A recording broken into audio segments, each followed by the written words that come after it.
Hey all, welcome to my channel. There's an interesting,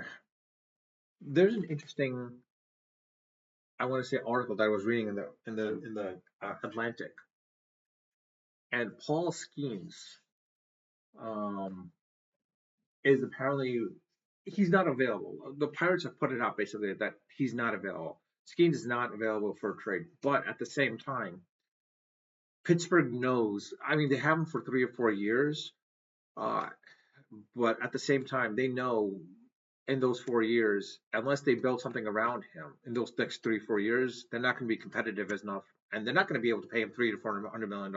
And the way Skeens is pitching right now, he's probably due for Tommy John surgery. If I'm the Pirates, yes, there's talk that the possibility if the trade package is too good to pass up, they're not going to turn it down. And it's a possibility that maybe the Cubs could trade for him, the Dodgers, the Dodgers, the Giants, Boston for sure, and possibly the Mets as well too. The Mets do have quite a few people, few in the farm system. Their top four. Problem is, I don't want to give up the entire farm for one man.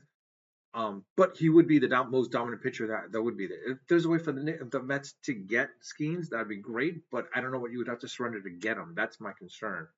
Um, he's I don't want to say he's a generational talent, but this is a man that basically could reshape your entire team, quite honestly.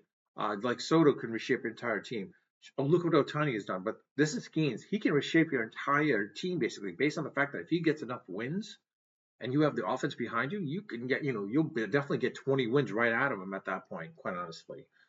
This is a very talented pitcher. He can be another, I always refer back to Johan Santana, but the problem is Buto. I thought Buto would be to a point where like he has progressed further to the point like he can now become a starter, but it's showing he's not there. Unfortunately, he's not at that point where he can be another Santana and coming out of the bullpen. He's got to work himself in back in. He's got to work himself into the rotation. Quite honestly, um, Skeens can do this. It'll be interesting to see how the rest of the team does at this point. Like, everyone's talking about Soda and like his woes offensively speaking. I'm not overly concerned about that, quite honestly, because two factors. One, it's still semi not early, too early. It's like close towards the end of the middle of the season, but Soto, when he gets on, he'll be on, and he can drive the team up to what it is. And we've seen, one hitter that can actually propel a team to the next level. Soto can do that. Alonso, if he keeps this up, I mean, honestly, it's a case where like he'll be definitely be worth the $300 to $400 million that he's looking for, quite honestly, because at the way he's hitting right now, teams have no choice but to look at it. The Mets, did they make a mistake signing him for 2 years and giving him that opt-out clause? Yes, but at the same time, I could see what they were doing. It kind of made sense from their perspective because this is a man where he might have had the ability to swat the hit the ball out of the park, but at the same time, it's a matter of like how he adapts, and he's adapting really well, surprisingly enough. I'm generally surprised about that. The one thing I will say though is if the Mets can get that one dominant pitcher. Now you're gonna say, yeah, we got Senga. Yes, we have Senga, but again, he's not your lights out number one starter. He's probably a middle of the rotation, back of the rotation type of pitcher more than anything else. He's not your number one or number two starter. Let's be honest. The Mets, because they don't have a number one, number two starter, he's been propelled up to that because of that point. That's why. McGill. I mean, like let's say when Mania comes back, he's not a number one starter as well too. But the only reason why he was doing so well is because he was getting those wins. David Peterson, he's getting there, but he's not there. I think he's short a few pitches in his repertoire that if he adds one or two more, he can and becomes that dominant pitcher, like under two ERA. I think then he becomes your number one, number two starter at least for sure. But we don't have that true number one starter like we had when we had Degrom, when we had when we had Harvey, Degrom. Syndergaard was kind of your number two, number three type of guy. He wasn't a number one, and we're saying that now. Like, and that proves the point. Um, It'd be great if DeGrom could come back to the Mets, but that's not happening. I mean, he's sticking with the Rangers. Rangers not going to trade him out unless they know full well that They're out of the playoffs. They might as well trade them. But if I'm the Mets, I'm not trading. Like your basically, I'm not trading any of your prospects for a Degrom at this point. Um, but in any case, I think what the Mets need is that number one pitcher. They need that number one pitcher. Yes, in this bat, if you're looking, it's like, yeah, it's a weak bat. It's not that long of a bat.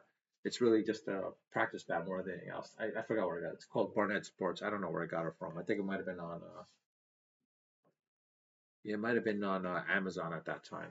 Uh, I'm not overly concerned about it, quite honestly. This is more of a case for like just for me to hold something and basically and whack someone in the head with basically more than anything else. It's not even a bat, quite honestly. It's just a stick.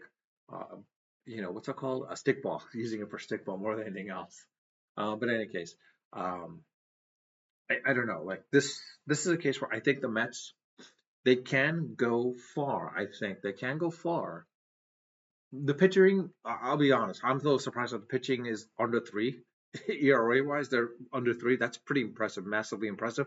McGill, I think probably, with a couple of, reducing the amount of pitches that he needs to what he's, strong suited for, that's pretty impressive, quite enough. And like he's doing really well. But the problem is, let's be honest, White Sox, I mean, this is a team that the Mets should be able to sweep. The Mets, I actually don't know who the next set of teams that they're playing against. Give me a second. Um, let's go to ESPN. Since there, that'll be Mets.